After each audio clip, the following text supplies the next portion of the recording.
जय श्री राम। प्रणत देहि नाम पापकर्षि श्रीचरानंदम श्रीनिकेतन अनुस्मारक समुष्टि प्रदान जन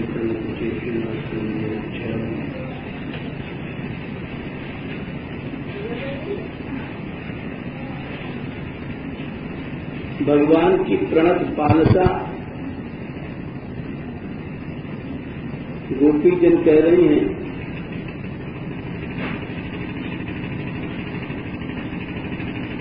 ये भगवान की का विरध है। विरध माने कि प्रतिज्ञा भरा हुआ व्रत। शरणागत की रक्षा करते हैं,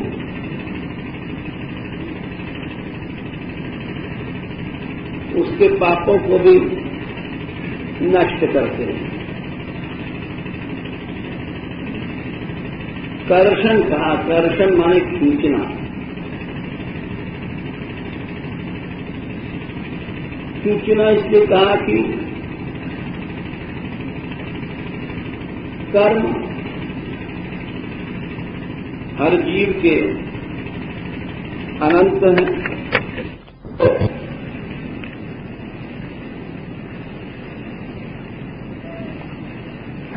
उनको वो इतनी गहराई में रहते हैं, ईश्वर की सृष्टि को समझना असंभव। कर्म कहाँ रहते हैं,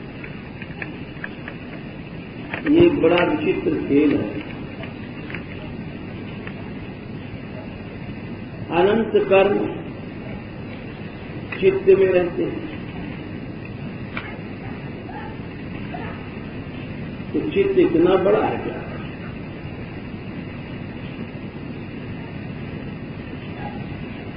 ये माया शक्ति की विचित्रता है।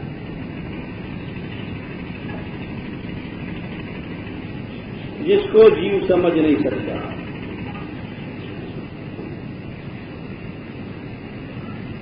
कर्तुम अकर्तुम अन्यथा कर्तुम समर्थ है भगवान। अघटित घटना पटियसी उनकी माया है। एक बिंदु में सिंधु कर दे और सिंधु को बिंदु में कर दे। मस कहीं करहीं बिरंची प्रभु। ये सब जीव कैसे समझ सकता है? चित्त को कुछ लोगों ने अणु परिमाण माना, कुछ ने मध्यम परिमाण माना।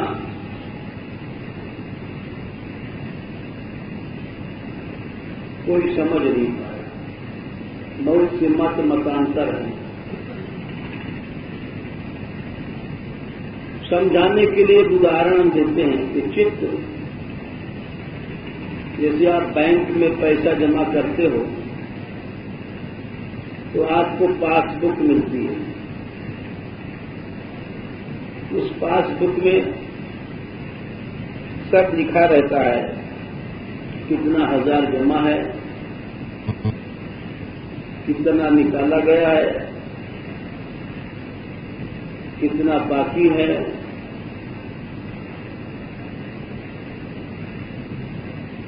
ऐसे ही हमारे जितने कर्म हैं वो इस चित्त रूपी कॉपी के यानी पासबुक में लिखे हुए हैं।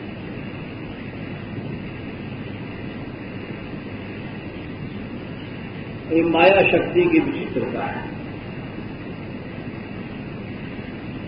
एक उदाहरण देते हैं इसको समझाने के लिए। दो तपस्वी तपस्या कर रहे थे। तो नारद जी गए,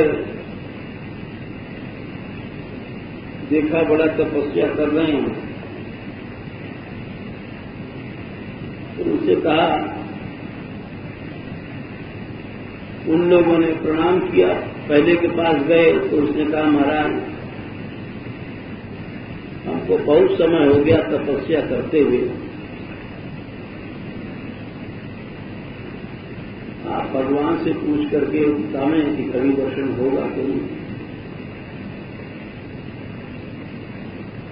दूसरे के पास भी गए, उसने भी कहा कि बहुत समय हो गया प्रभु, हमें दर्शन होगा कि नहीं होगा।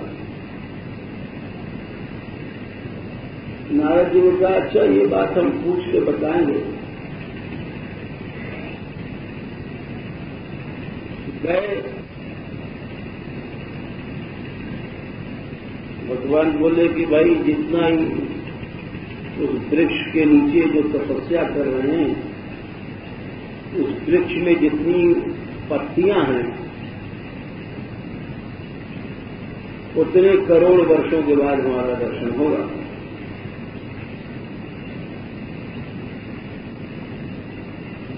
तो वो नारद जी ने आकर के पहले से कहा, पहले वाले से, कि तुम जिस वृक्ष के नीचे तपस्या करते हो उतने करोड़ वर्षों के बाद भगवान का दर्शन मिलेगा।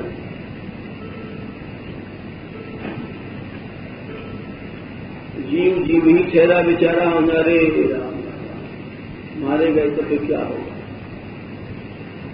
फिर क्या माला फेरने देना, ये करोड़ वर्षों बाद क्या होगा, हिम्मत हार गया। दूसरे के पास गए नारद जी, उसे भी कहा कि भाई तुम जिस वृक्ष के नीचे तपस्या करते हो इतने करोड़ वर्षों के बाद भगवान का दर्शन होगा। वो खुशी में नाचने लग गया। अरे होगा तो सही, हम अनादिकाल से, अनादि माने कोई गिनती नहीं है उसकी, लाख करोड़ अरब संत महासंत, इस काल नदी के प्रवाह हमें बह रहे हैं। आज तक कुछ भी नहीं हुआ, करोड़ों वर्षों बाद भी होगा। एक काल का प्रवाह अनंत है। इस प्रसन्नता में वो नाचने लग गया। उसकी प्रसन्नता, उसका धैर्य, उसका विश्वास, उससे प्रसन्न होकर के भगवान ने उतना करोड़ों वर्ष का समय एक क्षण में बिता दिया और दर्शन दिया।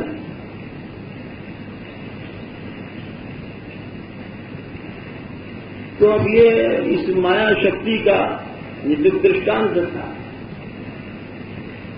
लेकिन सच्ची घटना ये है कि एक क्षण में करोड़ों कल्प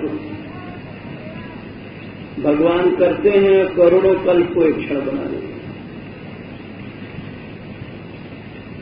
जैसे उदाहरण देखिए कालभूषण जी का,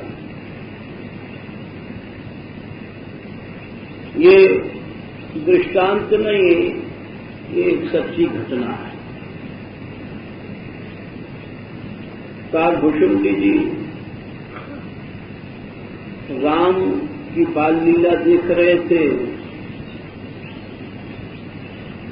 और बालक माने कि जो बाल लीला माने ही होता है कि बालक के जैसा मूर्ख कौन होता है, कोई नहीं। बालक तो बालक ही है, क्षण में रोता है, क्षण में डरता है, क्षण में सीखता है, क्षण में चिल्लाता है, उसी का नाम बाल लीला है। कब मचल जाएगा पता नहीं, कब हंस जाएगा पता नहीं है, बुद्धू होता है तब नासमझ बालक।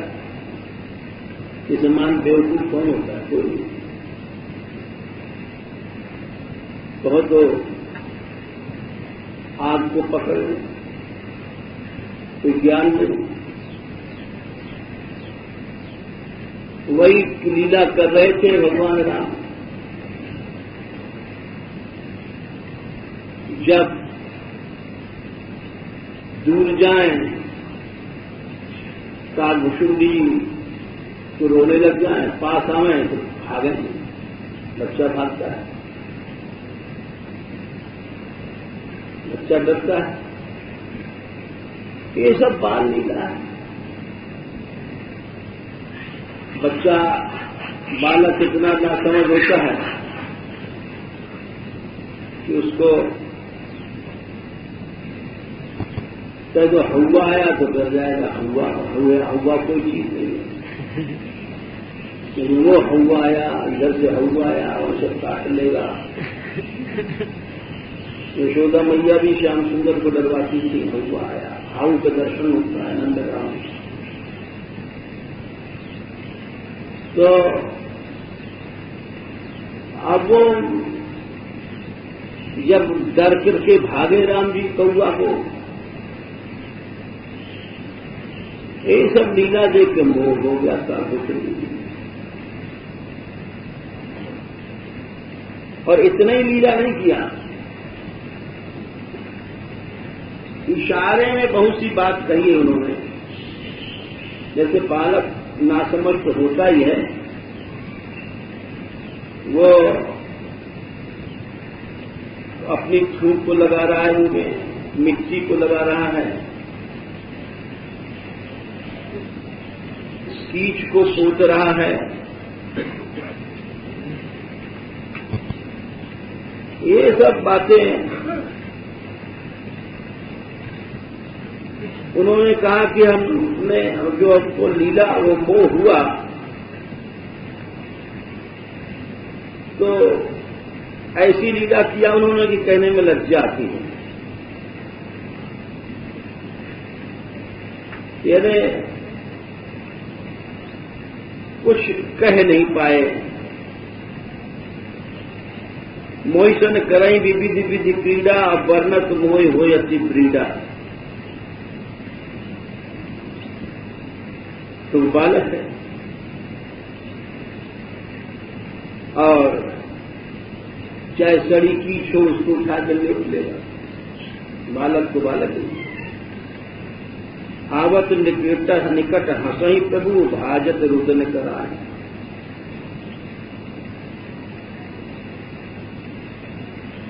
इस लीला को देख करके इनको मोह हुआ और मोह के बाद वे वहां से उनको भगवान बालक राम पकड़ने के लिए चले, हाथ बढ़ाया, ये भाग चले। जब भागे तो उनके पीछे राम जी की भुजा छोटे से बालक की बस 2 अंगुल का फासला रहता था। भागते भागते भागते 7 आवरणों को भेद करके ब्रह्मलोक और उसके बाहर भी गए और आखिर में थक गए। डर करके आंख बंद कर लिया। थक जाता है जीव, क्या शक्ति है जीव। तो क्या देखा कि अयोध्या में हूं, बालक राम छोटे से हंस रहे हैं और जब हंसे तो इनके हंसने में उनके मुंह में घुस गए। हवा ऐसी बही, उसमें बहुत से ब्रह्मांड दिखाई पड़े। करोड़ों ब्रह्मा, करोड़ों शिव और एक एक ब्रह्मांड में 100-100 साल तक रहे। अब करोड़ों तो कोई गिनती नहीं है उसकी। अब देखिए इतना समय बीत गया, यानी अगणित वर्ष बीत गए और अगणित वर्ष बीतने के बाद भ्रमत मोही ब्रह्मांड अनेका 100 कल्प बीत गए।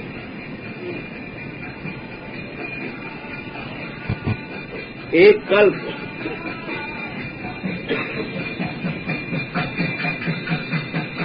कल्प ब्रह्मा जी के दिन को कहते हैं।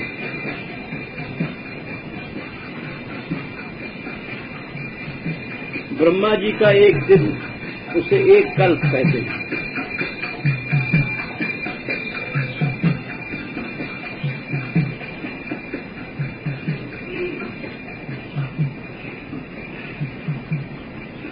करीब 4 अरब कुछ कम 30 करोड़ वर्ष होता है। इतनी बड़ी उनकी रात भी होती है। अब सैकड़ों कल्प तक वे भटकते रहे। फिर आए आश्रम में। सैकड़ों कल्प भटकने के बाद आश्रम में सुना उन्होंने सैकड़ों कल्पों तक भटक रहे हैं। कल्पों के बाद कोई गिनती नहीं है। और आकर के आश्रम में जब अपने वहां नील श्रृंग पर आए तो अवतार हुआ था राम जी का, तो फिर अयोध्या गए।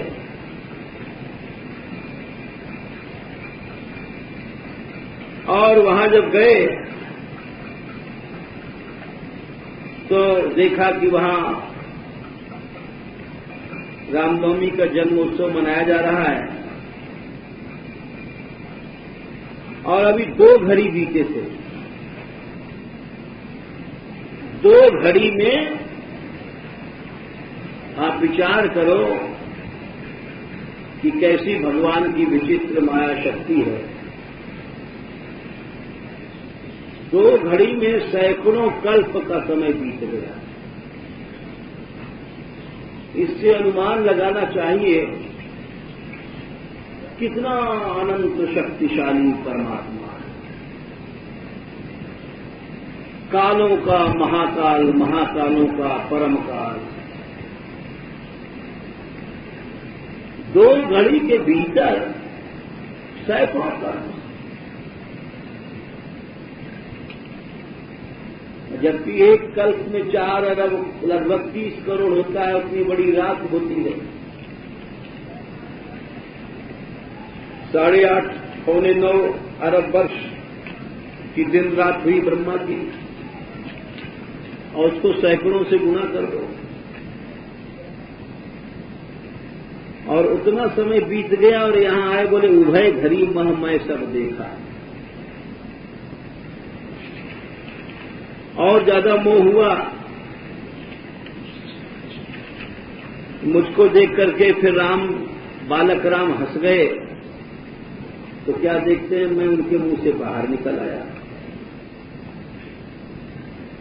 और सोई लड़काई मोशन करन लगे पुनि राम। और वही लड़काईपन करने लग गए। कभी भाग रहे हैं, कौवा को देख के डर रहे हैं, और कभी उसको पकड़ना चाहते हैं, कभी ऐसी। इससे एक उदाहरण दिया हमने कि काल शक्ति भगवान की, इसके स्वामी तो प्रभु हैं। एक क्षण में करोड़ों कल्प की घटना को पिटा दें और करोड़ों कल्प को छोटा करके एक क्षण बना दें।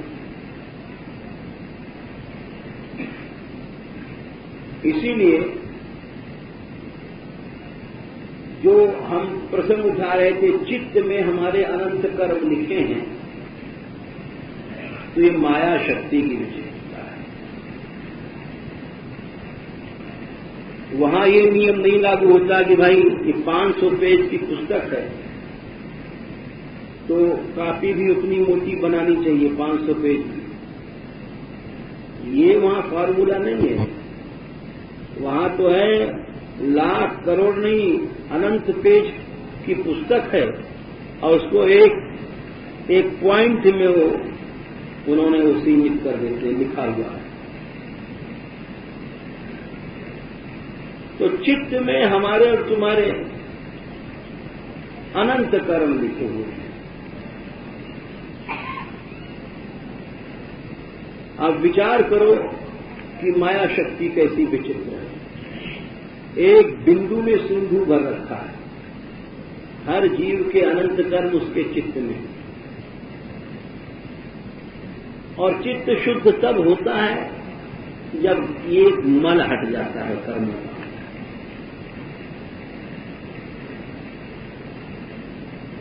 सब उपाय चित्त शुद्धि के लिए किए जाते हैं। ये शीशा है, चेतो दर्पण मार्जनम।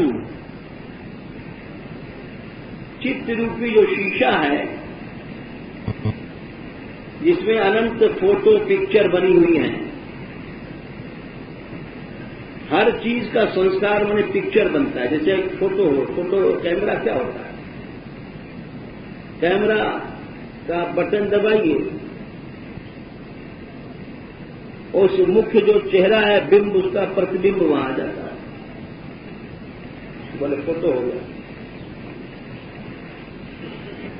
तो चित्त एक ऐसा कैमरा है, इसमें अनंत चित्र बने हुए हैं। जाने कितनी फोटो बनी हुई है इसमें। हम लोग देख के पहचान जाते हैं, मोर है, ये नेवला है, ये कौवा है, ये हमारे काका जी हैं, हमारे चाचा जी हैं, ये सीताराम दास बैठे हैं, ये गोपाल दास बैठे हैं, ये प्राणी बैठी हुई हैं, और ये उनकी बोली है, ये छाछ है, ये दही का स्वाद है, ये मट्ठा है, ये दूध फट गया, बिगड़ गया है, ये खोआ गलत तो सड़ गया है, ये मिर्ची है, उसका स्वाद है, ये आवाज गधा बोल रहा है। ये सब जितना भी है उस चित्त में लिखा हुआ है।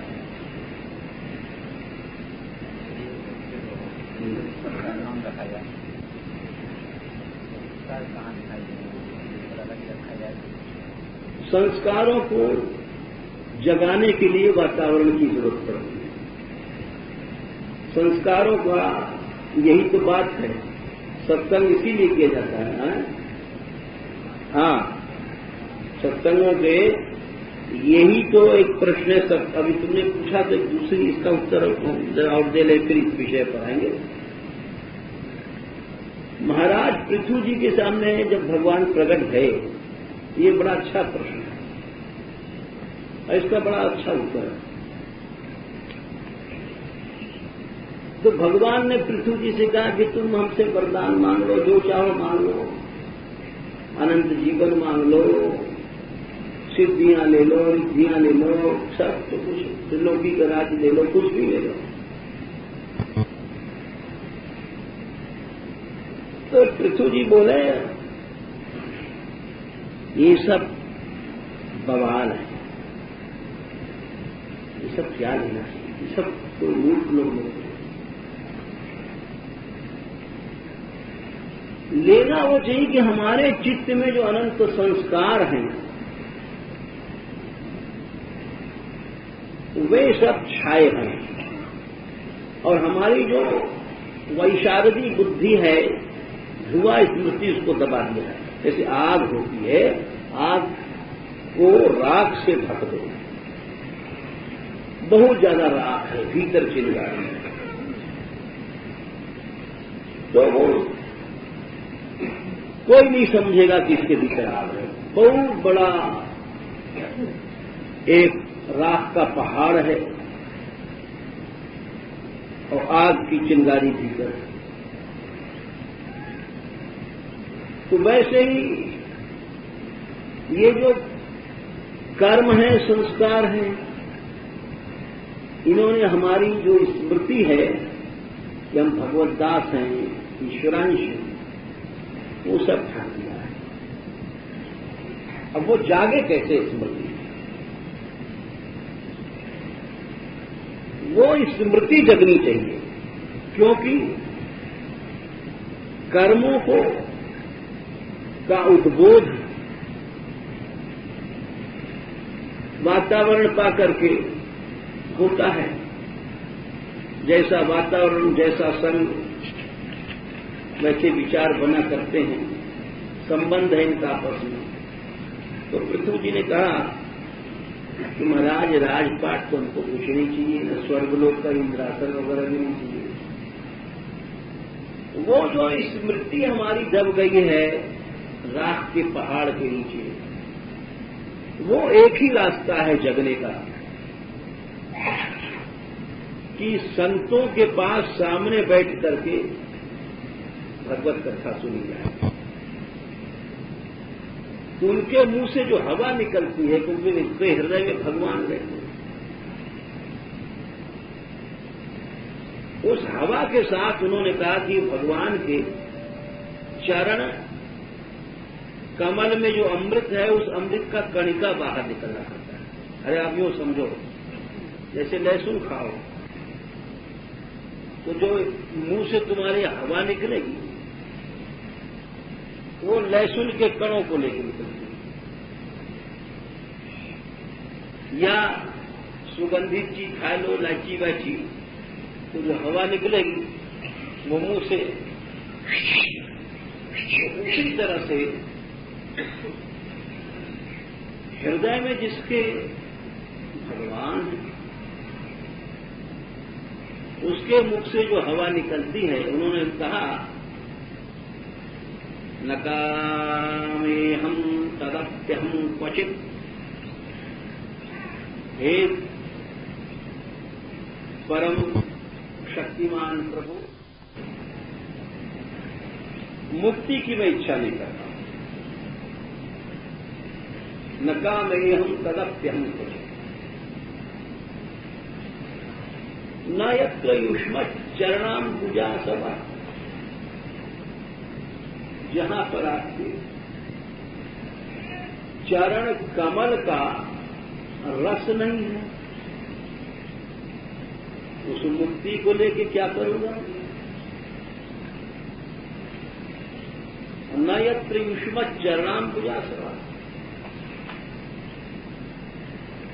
अच्छा, बोले भाई मुक्ति में भी नहीं है, बोले मुक्ति में भी नहीं है। वह मोदन मुक्ति के मंदिर में, तो कहां है भाई मुक्ति से ऊंची चीज। वो भगवान के चरण कमल के रस का कण मुक्ति में भी नहीं तो किस मार्केट में मिलेगा। कहां उसका माल कहां बिकता है, मतलब इसके अलग अलग मार्केट होते हैं। बड़े बाजार में चले जाओ, ये सर्राफ गली, ये गोल्डे गोल्ड सोने सोना मिलता है, ये बनियों गली, इसमें दाल नमक मिर्च मिलता है, ये एक कपड़ों का है, बजाजों की गली, तो कपड़े मिलता है। तो बोले भाई वो जो मुक्ति के भीतर भी नहीं है भगवान का चरण कमल, तो किस दुकान पर मिलता है। तो उन्होंने कहा नयत्र युष्मत् चरणाम पूजा सवा, वो है महत्तमांतर हृदयान मुखच्युतो। महापुरुषों के हृदय से जो हवा निकली और मुख में आई और वो बाहर गई, तो उनके, यानी जब कथा कहते हैं, भगवत कीर्तन करते हैं, तो उनके मुख से जो कण निकलता है वहां उस दुकान पर ही मिलता है। विधत्त, तो इसलिए हम एक वरदान मानते हैं कि विधत्त करना युत मेष में वरा, 10,000 कान हमको रहते हैं। 10,000 कान क्यों मांगते हो? बोले अरे भाई 10,000 रिसीवर रहेंगे तो सब बहुत जगह से वो हवा, वो भगवान के कथामृत घुसेगा। अभी तो 2 ही कान है, 2 कान में से ही घुसेगा। 10,000 कान रहेंगे तो उससे हमको बहुत फायदा होगा। तो बोले अच्छा, तो फायदा क्या होगा? मतलब 10,000 कानों से तुमने कथा सुना तो फायदा क्या होगा? बोले फायदा ये होता है, स उत्तम श्लोक महन्मुखच्चितो, महापुरुषों के मुंह से जब वो भवत पदाम्भोज सुधा कणानिला, उनके मुख से जब कथा कीर्तन होता है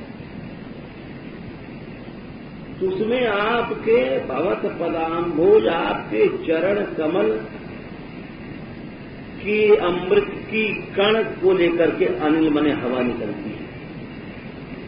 भवत पदाम्भोज सुधा कणानिला, तो फायदा क्या हुआ? बोले फायदा ये होता है, स्मृतिम पुनर्विस्मृत तत्व वर्तमना, जो स्मृति हमारी ढक चुकी है, विस्मृत तत्व वर्तमना, 1000 नहीं, लाख नहीं, करोड़ नहीं, अरबों वर्ष नहीं, अनादिकाल से हम लोग स्मृति भूल गई है। हम लोग कृष्णदास, अब हम लोगों को याद क्या आ रहा है? लड्डू दास हैं, पेड़ा दास हैं, ये बहू के दास हैं, ये बेटा के दास हैं, ये पैसा के दास हैं, ये सारी इसलिए भोग दास हैं, इनको कढ़ी अच्छी लगती है, कढ़ी दास हैं, पकौड़ी दास हैं, ये सब जितनी बातें हट जाती हैं और एक ही बात की हम श्री कृष्ण के दास हैं, वो जो स्मृति ढक चुकी है, स्मृति पुनर्विस्मृत तत्व वर्तमान, वो स्मृति कुयोगिनाम नो वितरत्यलम वरई, वो जो स्मृति है सांसारिक संस्कारों के चक्कर में ढकी हुई है, राख के पहाड़ में वो आग छिपी हुई है, उस स्मृति को देती है। यानी वो शुद्ध संस्कार जागते हैं जिनसे कि अपने आप सब काम हो जाता है। तो इसीलिए संस्कारों को जगाने के लिए, सच्ची स्मृति देने के लिए ही महापुरुषों का सत्संग किया जाता है, और कोई प्रयोजन नहीं। पृथ्वी जी बोले कि और हमको कोई वरदान चाहिए। अब आप देख लो कि सुखदेव जी के ही मुंह से भागवत सुनी गई, और भी महर्षि थे वहां। कोई सच में जो संत होते हैं, वीतराग महापुरुष, उनकी कथा, उनकी वाणी, उनका कीर्तन साधारण जीवों से अलग होता है। उसमें एक अलग शक्ति होती है जिसको बहुत कृपा वाला व्यक्ति समझ सकता है, सब नहीं समझ सकते, क्योंकि सब में समझने की अकल भी नहीं होती, मलिन बुद्धि की व्यक्ति नहीं समझ पाती। तो ये जो संस्कार हैं, अनंत संस्कार हमारे तुम्हारे चित्त में लिखे हुए, हमने हमारा ही कहना था। और वो छोटी सी कापी में जैसे 10,000 पन्ने लिखते जाए, 1,00,000 पन्ना कोई लिख दे, तो उसी तरह से चित्त के भीतर अनंत कर्म लिखे हुए हैं। 1,00,000 जन्म वर्ष, 1,00,000 जन्म पहले हम लोग इस समय संध्या के 5:30 बजे क्या कर रहे थे वो भी लिखा हुआ। 10 करोड़ वर्ष पहले हम लोग सवेरे बैठकर क्या कर रहे थे ये भी लिखा हुआ है।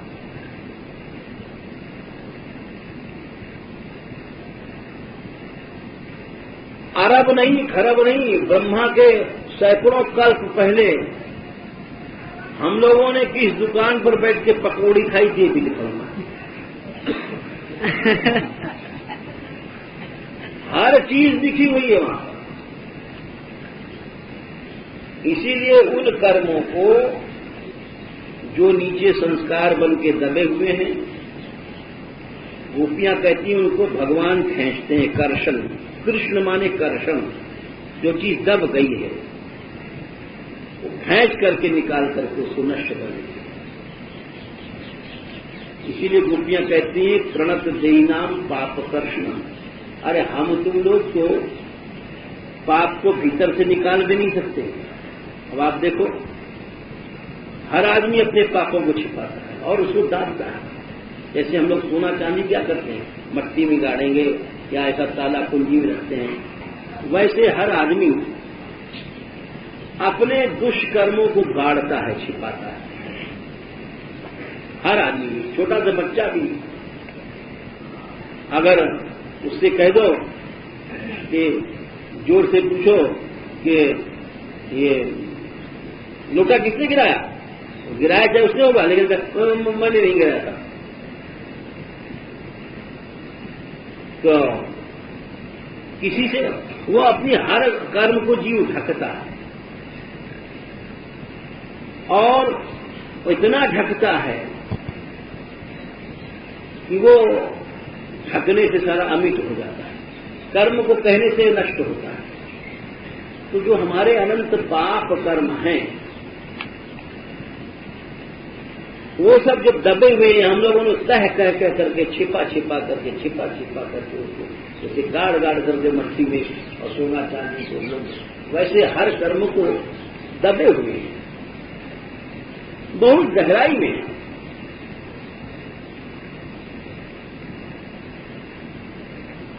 क्योंकि जीव का स्वभाव है, हर जीव का स्वभाव है। अब हमारे यहाँ किसी ने सवेरे गए, ताल गलत लगा दिया और चार्जर वर्जर कुछ नुकसान हो गया। ये बोले किसने लगाया, बोले पता नहीं किसने लगाया। अब लगाने वाला नाम नहीं बोलता है, क्यों? हमारा नाम क्यों बदनाम हो? तो हर जीव की आदत है, अपने कर्मों को छिपाता है। ऐसा कौन है जो कह दे कि हां मुझसे इस प्रकार के गलत कर्म होते हैं, और मैं, ऐसे तो महापुरुष ही होते हैं जैसे सूरदास जी वगैरह गए, मौसम कौन कुछ करता है। सारे संसार में कहते हैं हम कामी हैं, हम क्रोधी हैं। ऐसा तो केवल महापुरुष लोग होते हैं, उनके अंदर ऐसा बहादुरी होती है, इतना निर्मल हृदय होता है, अंतःकरण होता है कि उनके अंदर छिपाव नहीं होता। एक जगह परिभाषा लिखी है संत की और असंत की, कि संत की पहचान क्या है? मनस्येकम वचस्येकम।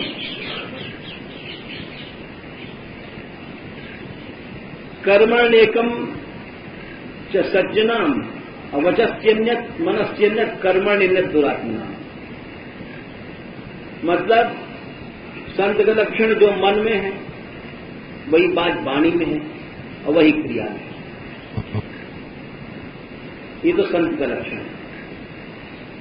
जो पवित्रता मन में है वही पवित्रता वाणी में है और वही कर्म में है। दिन रात वहां रह के देख लो, काम नहीं, क्रोध नहीं, मोह नहीं, लोभ नहीं, तो संत है। और दुष्ट के लक्षण मन में कुछ और, वाणी में और कर्म में कुछ और। हमारे हृदय में खूब लोभ है।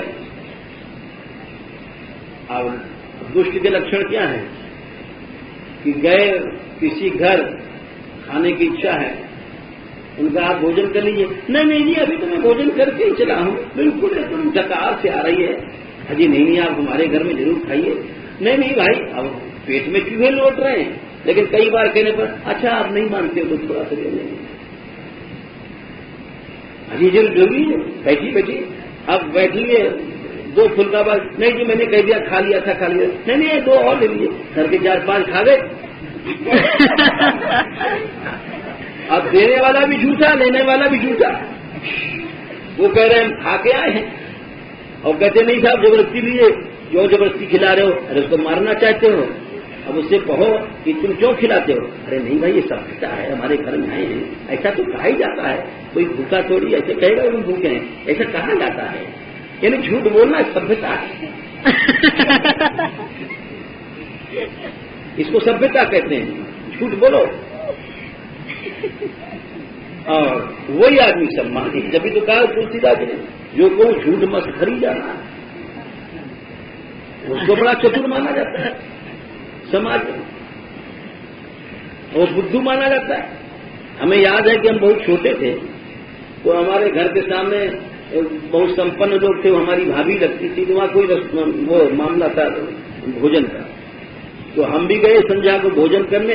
एक हमारे मोहल्ले के और हमसे बड़े थे कैलाश भैया, वो भी गए भोजन करने। अब दोनों को बैठा दिया भाभीयों ने। तो हमने विचार किया भाई कम खाना चाहिए, क्योंकि ये इनसे कम खाएंगे, इसमें हमारी इज्जत बनी रहे। हमने कहा वो काफी पढ़े लिखे पढ़े थे और उनका उस मोहल्ले में इज्जत थी कि भाई बड़ा अच्छा लड़का है। तो मैं सोचता था कि हमारी भी इज्जत इतनी होनी चाहिए जितनी इतनी है। तो अब जब परोस दिया पूरी उड़ी सब, तो उनका बच्चा जी पाओ, भाभीयों ने कहा। हमने कहा नहीं, ये बड़े भैया खाएंगे। तो बोले नहीं नहीं भाई तुम ही शुरू करो, हमसे बोले। हमने होशियारी किया, हमने कहा इतना नहीं खाएंगे, 2-4 पूरी अलग किया, 1-2 रख लिया। अच्छा, हमने होशियारी नहीं किया कि हम थोड़ा खाएंगे नाम होगा, तो हमने शुरू किया। जब शुरू किया जूठा कर दिया, तो उन्होंने क्या किया, थोड़ा सा तोड़ करके हाथ पर ले लिया। बोले मैं तो पाकिया में नहीं पाऊंगा। अब हमें बड़ी शर्म लगी, हमें 2 पूरी खाना भी मुश्किल पड़ गया। आपको याद है कि देखो इनका त्याग कितना है। इन्होंने तो इतना से तोड़ के मुंह में रख लिया और हम कैसे पेटू, तो पूरी खाना पड़े। अब उसको जूठा करना छोड़ना भी ठीक नहीं, तो लिहाजा वो 2 पूरी जो खाना पड़ा हमको, तो वो भी बड़ा मुश्किल हो गया कि बड़ी भारी हार हुई। और देखो कैसे नालायक निकले, ये कैसे चतुर निकले। यानी इसको कहते हैं सभ्यता। संसार में इसी को सभ्यता कहते हैं। तो हर आदमी अपने कर्मों को छिपाता है, एक जीव की टेंडेंसी है। और कहां छिपाता है? इतना छिपाता है, ऐसी चोरी करता हूं जो खुदा भी नहीं जानता। लेकिन खुदा से कोई बात छिपी थोड़ी। गोपियां कहती कर्षण माने उन जीव के समस्त कर्मों को प्रभु खींचते हैं जो हम लोगों ने छिपा रखा है।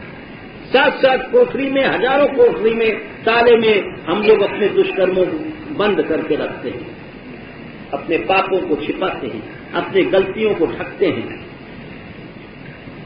क्यों? उसका कारण है मनश्चन्यत वचश्चन्यत कर्मण्यत दुरात्मना। कितना बढ़िया है। दुरात्मा कौन है? मन में कुछ और है, कहता कुछ और है और करता कुछ और है। और संत कौन है? जो मन में है, वो बात जबान पर है, वही कर्म में है। जहां कोई छिपाव नहीं है, दुराव नहीं, इसी गुण पर भगवान बीजते हैं। निर्मल मन जन सो मोहि पावा, मोहि कपट छल छिद्र न भावा। भागवत ने भी कहा है कि भगवान को खरीदना है। एक जगह ऐसी बात लिख गए व्यास जी, सुखदेव जी, कि जहां तुम संत या गुरुजनों के पास गए हो, वहां अगर तुम्हारे हृदय में कपट नहीं है,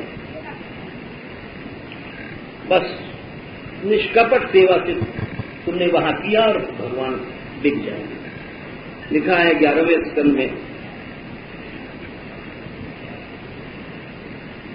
तस्मात् गुरुं प्रपद्येत जिज्ञासु श्रेय उत्तमम्। और कैसा गुरु? शाब्दे परे च निष्णाते ब्रह्मण्य उपशमाश्रयम्। फिर बोले उनकी शरण में क्यों गया जीव गुरु के? उनका तत्र भागवतान धर्मान शिक्षेत गुरुवात्म दैवता, वहां वो भागवत धर्मों को सीखता है। कैसे सीखता है? अमायानुवृत्तिया ये स्तुष्येद आत्मात्म दो हरि। हमको तो खैर श्लोक याद है, लेकिन हम संख्या बता रहे हैं क्योंकि ये बड़े अच्छे श्लोक हैं। और अमायानुवृत्तिया, अमाया माने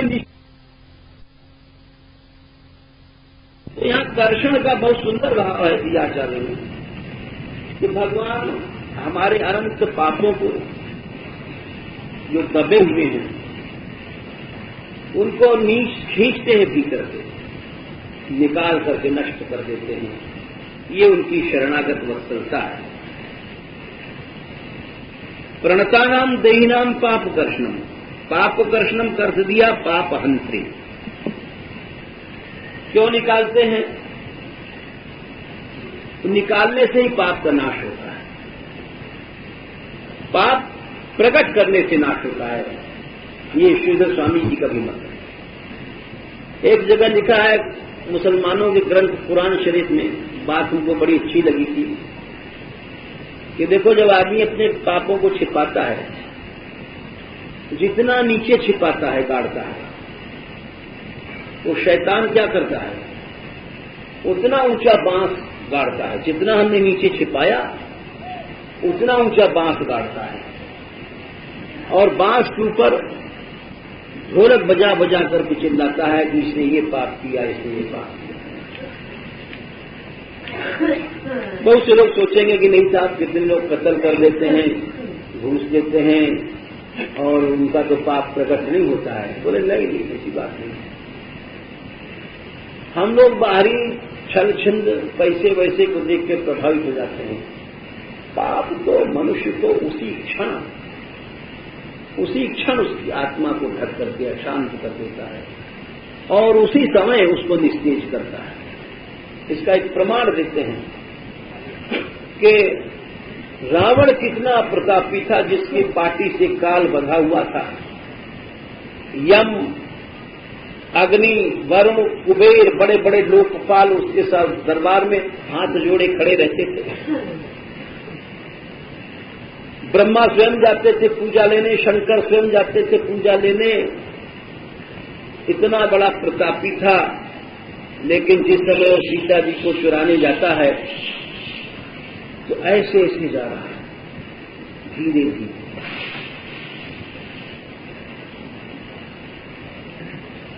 तो गोस्वामी जी कहते हैं कि देखो,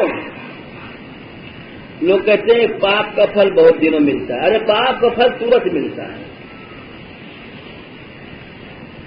जिस रावण के डोलने से पृथ्वी हिलती थी, सूर्य भी डरते थे, चंद्रमा भी डरते थे। चोरी करने गया सीता को चुराने, तो चोर की तरह जा रहा है। जिमी कुपंथ पग पवत खगेसा, रहा न तेज बल बुद्धि लवलेशा। तुम कितने भी प्रधानमंत्री बन जाओ, राजा बन जाओ, लेकिन जब तुम घूस देने जाओगे तो चोरी करोगे, छिपाओगे। पाप तो उसी समय मनुष्य को गिरा देता है। तुम बुरा कर्म करने चलोगे, छिपाओगे, चोर बनना पड़ेगा तुमको, वो निर्भयता नहीं रहेगी। उसी समय पाप मनुष्य को गिरा देता है, लेकिन जीव समझ नहीं पाता। वो समझता है कि क्या कितने होशियार थे, 50,000 रुपए घूस ले लिया, कोई जान नहीं पड़ा। अरे जान, जब तुमने लिया था चोरी से घूस, तुम चोर बने थे, चोर बनना पड़ा था। जब तुमने पाप किया था, तुमको चोर बन करके, छिप करके पाप करना पड़ा। इससे ज्यादा दंड क्या होगा? तो मनुष्य अपने कर्मों को गाड़ता है, बहुत नीचे गाड़ता है। इतने नीचे गाड़ता है, कोशिश करता है कि कोई संसार में जान न पावे, भगवान भी नहीं जान पावे। हर दुष्कर्मों को हर जीव ढकता है, एक बच्चा तक को ढकता है। ये जीव की प्रवृत्ति है। लेकिन यहां पर आचार्य कहते हैं कि भगवान जानबूझ करके उन कर्मों का नाश कैसे करते उसको प्रकट करते। कभी कभी भगवान स्वयं भक्त के ऊपर कलंक लगवा देते हैं। ये भक्त मान लिया कि हमारा भक्त निर्मल बन जाए, बुराई करवाते हैं, विरोध करवाते हैं। तो जब मनुष्य अपने कर्मों को बहुत गाड़ता है, छिपाता है, उसको भगवान उछालते हैं, प्रकट करते हैं। इसलिए कर्षण शब्द का अर्थ दिया है कि भगवान उन पापों को खींचते हैं और निकाल करके ऊपर नष्ट कर देते हैं। तो पाप कर्षण का अर्थ श्रीधर स्वामी कर रहे हैं, पाप हंत्री। पाप को बाहर निकालो, नाश हो जाएगा। पाप को छिपाओगे, पाप बढ़ेगा। जैसे बैंक में रुपया जमा करो तो ब्याज बढ़ता है, पाप को छिपाओगे तो पाप बढ़ता है, और उस पाप को बाहर खोल दो तो नष्ट हो जाता है। इसलिए पाप कर्षण का जो अर्थ किया उन्होंने, पाप का नाश होना, ये बड़ा सुंदर अर्थ है। प्रणत देहिनाम पाप कर्षणम तृणचरांगम श्रीनदेशम फणिफणार्पितम ते पदाम्बुजम तृणकुचेषु।